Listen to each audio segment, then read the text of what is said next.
All right, in this episode, I'm really excited to talk about language, intentional language in our families. We hit upon this a few episodes back, but we're going to follow up with it with a sequel. And today we're going to talk about some key words like always, never, and it makes me. And we'll talk about how to use that differently and why it can be harmful in a family. Welcome to the Art of Raising Humans.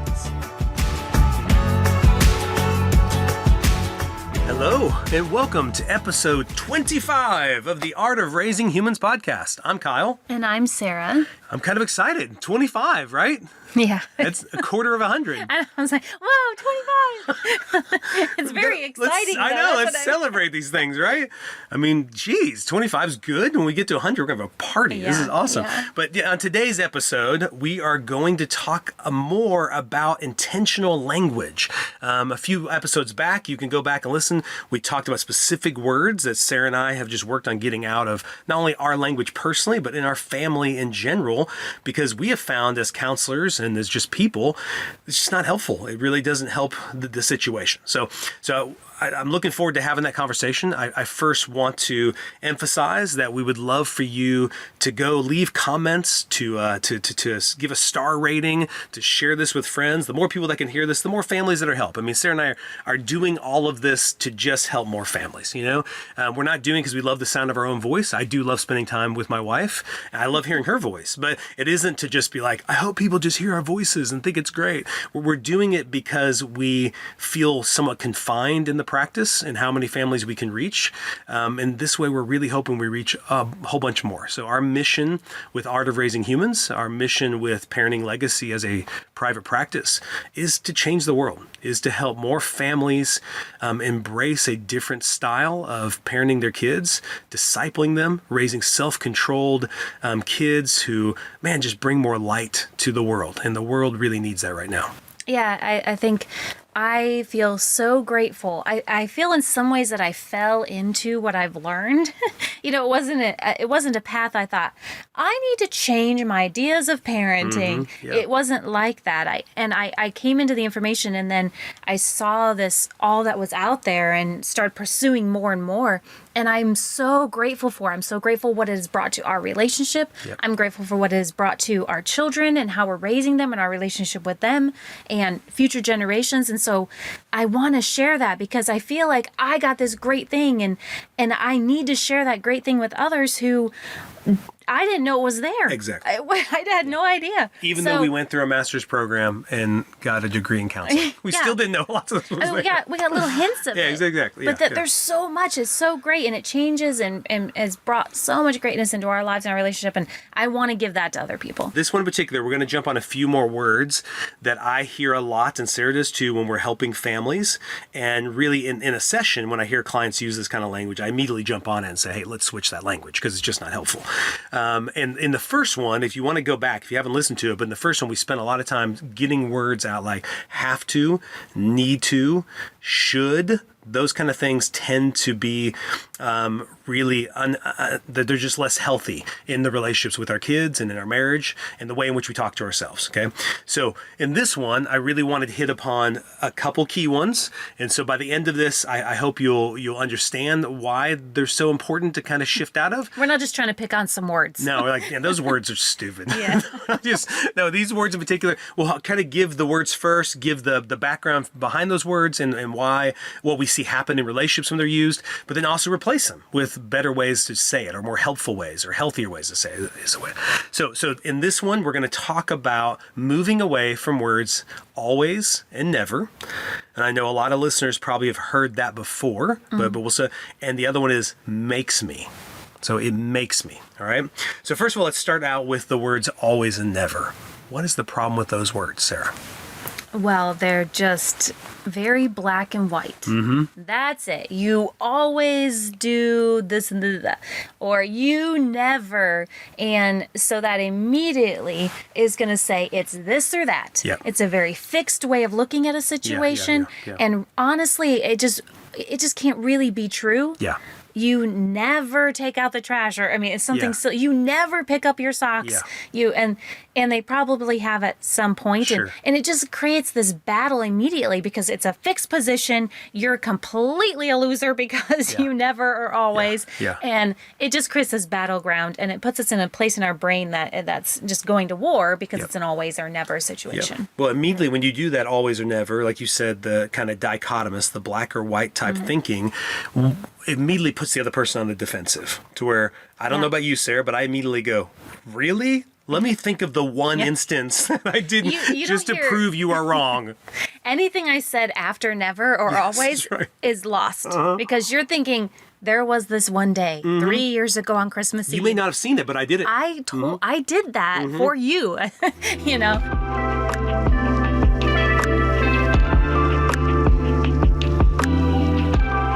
Well, and one of the things I say, if parents come in to a session and say the kid never does what I ask, then I just say to them, what are we doing here?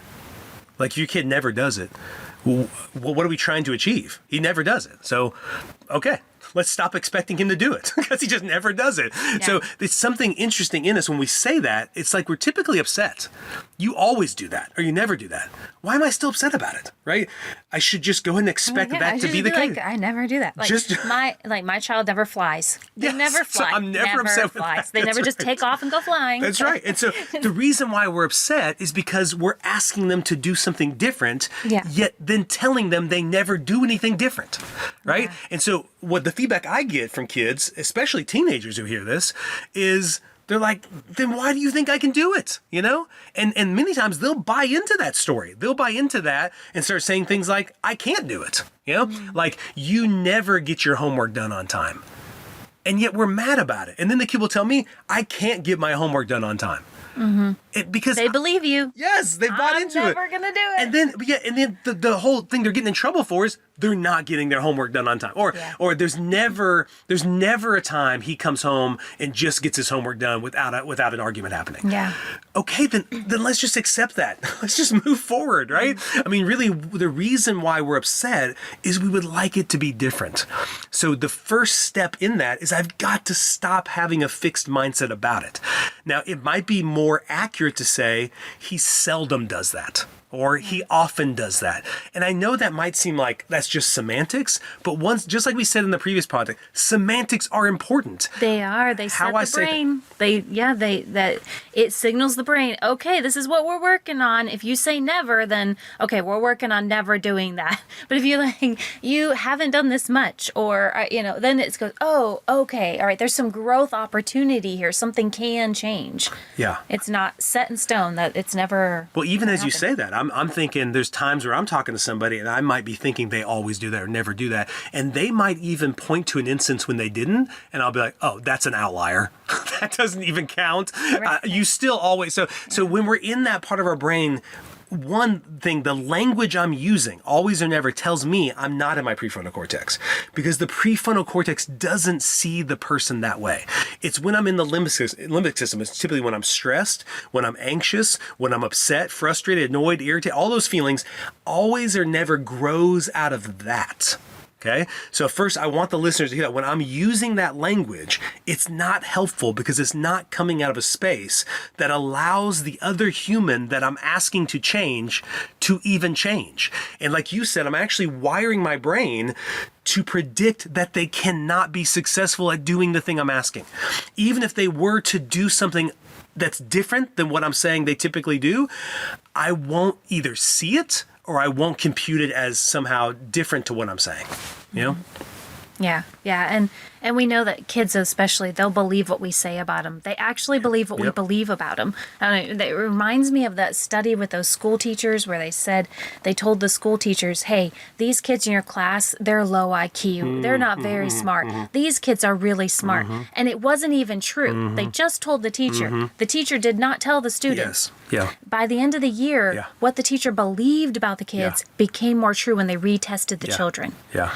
And so I think if we're believing that a kid can't and never, and even if we don't say that, we want to leave that room in our brain that they can, and that maybe they haven't done it yet, or they haven't done it very often, or if we believe that they can grow and that can change, then we'll behave differently towards them, and it actually will help them.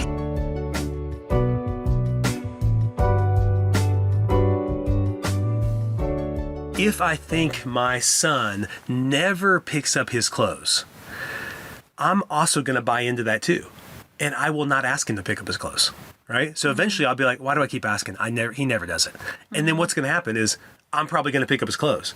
And then the kid's going to go, I never pick up my clothes. Because my parents are, this is the dance that starts to happen when I think in these all or nothing type approaches. Yeah. So I want to move away from the fixed mindset, which is an all or nothing approach, and have a more growth mindset that maybe they haven't done it yet. Or maybe they do it rarely. But the thing I want to grow is the fact that they have done it, or that I believe they are capable of doing it. And that's where you want to put your focus. Yes, I want my focus on that. And they think of it like a plant. I want to water that because I want that to grow. I don't want to keep focusing on how they always or never do it. Even if, let's say, in some weird way, that was true, right? They've never done it. I don't want to water that. Because that's not going to help me be more likely. So I was thinking of the teacher example. If one teacher told another teacher, hey, you're going to get Johnny in your class this year. Johnny can never sit in his seat without talking to his buddies, right? And so then that teacher is going to already have that mindset set and immediately jump on Johnny. And Johnny, this is what I always do. I always walk in here and I talk to my buddies, right? I'm a big distraction. That's who I am. I'm the class clown. I've seen kids as a school counselor who did that they just believe that's my role. I'm a class clown. And when I talk to the teachers all thought the same thing, right? And so maybe that kid can be funny sometimes, but the kid isn't always clowning around, you know? And so to try to find ways in which the kid can have a different identity. So just I encourage you, notice when you're doing always or never and shift it away to something that's more growth mindset focused, okay? So the next one is a big one, is it makes me. So what I mean by that is a couple different ways, you know? So a couple different ways people use this. One, traffic makes me so mad. Okay, so there's that approach that I want to talk about. And another one is, how did that make you feel? You know, so in both cases, it's similar, has a similar, I think, destructive type of a thing to it, or unhelpful a thing to it, just different approaches. But so what is the problem with it makes me, Sarah? If you could expound upon that. So if traffic makes me mad, what's the problem? This is honestly one of my favorite ones. When I learned this way back, it was part of going through school and graduate school. Yeah. It felt like all the light bulbs went off. And so I would take that all the time into talking to people who felt very stuck in situations. It takes all the power away. Yeah. You are now powerless. My image in my head is always of one of those little puppets with the strings. Yeah. And someone's up there making you mad. Yeah. And I used to have one actually in my office, and I would pull it out because when I'm working with kids, give them that visual. But honestly, there were plenty of adults who loved that too. Yeah. But I'd look, if your brother or your whatever is making you mad, you're saying, here's my little puppet strings, run me. What I'm doing, it's a result of you making me mad. Yeah. And it takes all the power away from you, and from you can actually choose. Yeah. And so I loved the removing in my own life of things making me feel or being a certain way, and realizing regardless of what they're doing or how they actually can't make me. Yeah. I can choose it or not. I'm in control of me. Yeah. We were learning this. I had a really good example. I was doing some drug and alcohol groups at the time, and there was a guy from California, and one guy had made the comment, traffic makes him so mad in Tulsa. And this guy said, man, traffic is great here. He had no problem with it. And so it was interesting. I thought, oh, wait, I've said that too, that traffic makes me mad. But I guess if I lived in California and I'm in Los Angeles, I'm in some of the busiest highways in the world, Tulsa doesn't seem so bad. He's like, guys, the longest it's taken me to get from across Tulsa is like 30 minutes. He's like, in Los Angeles, it might take me 2 hours, So in that case, he didn't think. Another one was, there was a guy I was helping who he liked heavy metal thrash music, right? Which is just kind of an interesting thing to like. But his wife didn't like it. His kids didn't like it. So he actually liked Rush Hour because he could jam to this music on the way home from work to home on that journey. He even brought drumsticks and would kind of like like drum on his steering wheel as he was doing, but he could turn it up loud. He could get into it. So he was like, traffic actually makes him happy, so because but it was really him just taking traffic's power away. Traffic couldn't take that from him. So when I talked to people back then, I'd say, how could you enjoy traffic? And so lots of people have ideas. I could talk to a friend on the phone. I could listen to a podcast such as The Art of Raising Humans and, do that kind of, like I could listen to a book on tape, I could listen to music that I love, so that I could roll the windows down and just focus on something else. There's a lot of ways to give power back to me, instead of giving it away to something else. Yeah. And that's what I started looking for, all the places in my life where I thought, oh, this makes me, and I would just reframe it and think about, well, what actually are my options here? I know we told that story before. My boss, I had a boss that was fairly frustrating sometimes for me. And I told you, I said, the boss gave me an opportunity to be mad and I took it. Instead of even that, even though I was mad, I recognized I chose that. Yeah. My boss could have acted that way and I could feel a lot of different feelings. And I walked into the mad and decided that was what I was going to go with, because my boss can't actually make me feel something. Yeah. Well, and if you didn't catch that, Sarah used to, there was several weeks in a row while we were taking this class where she would come home and say, God, my boss makes me so mad, right? And then one day she changed it. And we both agreed, like, that sounded so much more empowering. Like, he gave you the opportunity. So if you took it today, tomorrow you could choose to feel something else. He gave you the opportunity to be mad and you didn't take it. You chose to instead feel sorry for him, or you chose to instead pray for him, or you chose to instead just think about something else, right? So there's all types of things you could have done. And I think so far, in all my experience counseling, you could tell me if you've experienced, I've asked kids, does your brother or sister actually have mind powers? Can she or he make you mad? Like, because I need to meet this kid. And everyone to 100% has admitted no one has superpowers and no one has been able to use telekinesis and to get in and actually make them feel something. Yeah. And I found that freeing. It was nice to know. I know, that's what I just thought. This is the best thing ever. Yes. That I can now, and I've learned more about that. You read about people who have gone through the Holocaust or gone through these really, and how they choose events happen in your life. Really traumatic things can happen for people, and you can read story after story about you can choose your reaction to events happening instead of feeling like I'm just at the mercy of the event that happened to me. I'm just the result of whatever happens in my life is going to control who I am and how I feel. Yeah. Instead of these things have happened, they've been events in your life, but you actually still have the power to decide who you are, how you're going to live, what feelings you have. Yeah. And it's very empowering. Well, and a great book for that would be Man's Search for Meaning by Viktor Frankl. So this is a guy who was in the concentration camps with the Nazis, and just watch how he empowers himself to feel something different other than what the Nazis, I think, were trying to make him feel, And that's the cool thing about autonomy and freedom is nobody gets to control how I feel about things, And I know it seems, and sometimes, Sarah, it does seem unbelievable because there are things that happen that are scary or are sad, but even in those, it's really just those events and my beliefs and thoughts about those events that's causing the feeling, and that other people may not feel the same way, and they don't need to feel the same way. Although even like a really sad situation could happen, and most people might feel that way, but it doesn't mean that situation made me feel that way.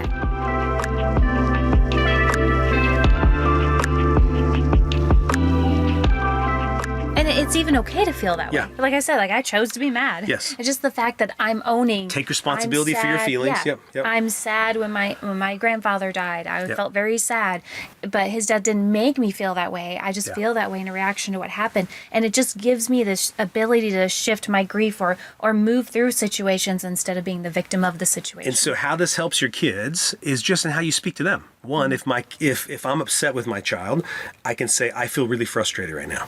So instead of saying what you did made me feel frustrated, because I'm telling you, a lot of kids bear the weight and the burden of that what you did made me sad. And all too often what I hear from kids that I'm helping, I'm sure Sarah can resonate with this, is they find that they are really powerful at making you feel sad and making you feel mad and making you feel disappointed. But when you're having a bad day, they just don't seem to know how to make you feel happy or make you feel peace. or make you feel less stressed, And kids will say, I've tried. And so eventually they get this idea of like, wow, my existence just seems to bring negative emotions. That's the only power I have. If my parents are going through a divorce or my parents are fighting, I can't seem to make that change, But if they're having a great day, I can really upset them. I can really quickly take that away. How many times have you maybe said to your kids, you ruined it all? We were having a great day till you did that and you ruined it. It's very rare like that whole thing was going to the crapper and you did that and it made everything better. Yeah. Typically that's not the power that kid has. So I think that's important because I want kids to know you don't make me feel anything. So even when I get mad, I've said this before in previous podcasts, but when I get upset at my kids, I own it. You didn't make me feel angry. Okay, I chose to feel angry, and here's why I was upset. And I'll go back and just take responsibility for what I felt. But the next step is when you're helping resolve conflict with kids. Lots of times, when I'm helping parents kind of change in their approach to that is instead of saying, "How did your brother make you feel?" or "How did your sister make you feel?" take the power away from that. Just said, it's a simple change, but an important change. Mm-hmm. How did you feel about that? So when that happened, how did you feel about it? It's just a curious question. Rather than the other one puts the other one as like the persecutor and then you're the victim. They made you feel this thing. Yes. And now the only way to fix it is you got to change them. You got to make them stop doing it. So it immediately sets itself up as a us against you, or it sets itself up as a power struggle. And I don't really see anything positive come from those conversations typically. Yeah. And later in life, you're going to enter into a lot of relationships where you can't control your boss. You can't control these people. And so if you're relying on them to make you feel happy and to make you feel all the things you want to feel, you're going to be disappointed. And you're just going to walk around the victim of how everyone is treating you and being in life. And I think it's a great way from a very young age that you can instill in kids, okay, this event happened and you feel this way about it. Understandable, completely empathize and understandable, but you still have the power to then go do something. You can feel better. You can change this. And instead of just being at the mercy of and I love it. else. If you come with curiosity, many times, once you get out of that makes me stuff, like a kid saying that friend did that thing and it made me this way. Once you can move away from that with empathy, then you can go, I wonder how else I could have felt about it. That if I just, it was how I took it personal. When that friend said that thing to me, I was sad because I was thinking they were personally, but then maybe they were hurting. And maybe they were just, now I don't feel the same way. And like it opens their mind up to, it isn't black and white. There isn't one way to see the event. There's many ways to see the event. Like I'm thinking of so many times where something bad has happened. And then when you reflect upon it, you go, it could have been a lot worse, and you go, wow, I'm actually really grateful, Like I remember when we had a problem coming back from Colorado and this thing happened to our tire. And at first I was like, oh my gosh, I was getting really upset and quote unquote, it was making me mad that I didn't check the tire beforehand. How did I not see that? I was kind of beating myself up, but thank goodness, because I've grown and matured a lot. It didn't take me long to shift out of that. And as we're sitting on the highway, waiting for a tow truck to come, I was like, this is so cool. What an opportunity for the kids to learn how to handle this moment, right? I even remember there's one podcast we like where a guy was talking about he was in a wreck with his daughter and they didn't get seriously hurt, but it was a wreck and it was their fault. And he said in the podcast, it just blew me away because he said, as they're dealing, his daughter's all upset. And he said he looked at his daughter and realized this is the first time she's been in a wreck. And he was actually excited to share it with her. And so instead of being all upset, he says, this is your first wreck, isn't it? Oh, I'm so glad I get to do this with you. And so, and didn't he walk her through? Okay, you need to know if wrecks happen. You need to do insurance. And so it was an opportunity. He just immediately went to, what a great chance for her to learn what to do. He said that lady's going to get out of her car. She's going to be scared and upset at me. And that's okay. I would be upset at me too. So I'm going to get out. I'm going to help her calm down. We're going to take care of it. I'll let her know what her insurance is. We'll make sure she has what she needs, right? And it was just really cool how he shifted it. But instead, you could say the accident made him mad, or the accident he didn't let that happen. Instead, he chose how to feel about that accident in that moment. So I just really hope that this empowers you. The one other aspect that we didn't even get into is not only with the idea of saying to the kids that person didn't make you feel that way, but just the empowerment of just in ourselves being able to move away from situations in our lives that seem to just, we may not even verbalize, but we think that things have control over how we feel or think in that moment. And so we didn't really delve into that as individual stuff. We kind of did more of a cursory thing, but we can talk about that some other time. But in this moment, I hope what you're hearing from us is moving away from always and never, and really stopping and thinking before you say something makes you feel something, or inviting the kids into sharing that. I love kids sharing their feelings. I love you sharing your feelings with your kids, but the makes me language is going to inevitably be problematic for you. Okay. So I hope that helps you. Hope it gives you some ideas, switching from the always never to more growth mindset language. And then it makes me to how did you feel about that, right? And even being curious about yourself. How did I feel about that? Okay. And so just would love to hear that journey. Would love to hear your comments on that, and love to hear anything that comes out of this process as you change this stuff with your kids. So really enjoy getting to have this conversation with you. And I hope it helps your family have healthier conversations. Thank you for listening. The Art of Raising Humans podcast should not be considered or used as counseling, but for educational purposes only.